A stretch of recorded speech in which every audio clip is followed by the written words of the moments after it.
Nigerians can recall how the PDP on various occasions alerted that the APC government has ceded sovereignty over a large portion of our country to terrorists, many of whom were imported into our country by the APC.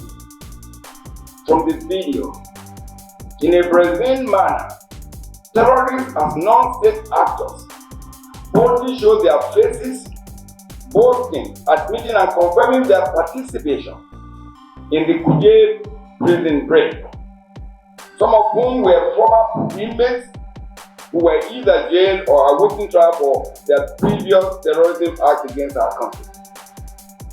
Nigerians can equally recall the confession by the governor of Kaduna State, Malam Nasir El-Rufai, that the APC government knows the plan and whereabouts of terrorists but failed to act. Between 2020 and 2022, about 18,000 Nigerians have been killed by terrorists who continue to be emboldened by the failures and obvious complicity of the APC and to which the PDP has always drawn attention. This is not politics. This is about humanity and leadership, which leadership sadly and unfortunately is missing in our country at this time.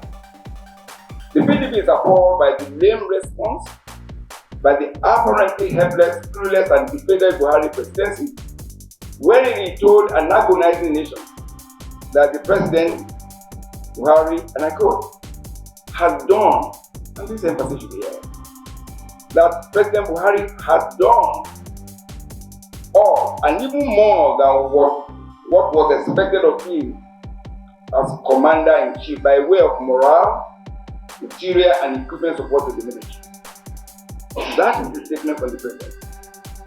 They believe that President Buhari has done all and even more than is expected of his office.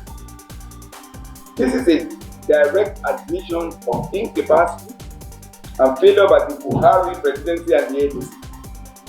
At such a time, in other climes, the president directly leads the charge and takes drastic measures to rescue and protect his citizens. In time of adversity, the president transmutes into consoler-in-chief to give hope and support to the citizens. Painfully, Nigeria does not have a president who cares and can serve as consoler-in-chief to the citizens. It has now become very imperative to Nigerians to take note and realize that the only solution to this unfortunate situation is to hold the APC government accountable. We must come together as a people, irrespective of our political, ethnic, and religious affiliations, to resist the fascist-leaning tendencies of the APC administration. Our nation must not fall.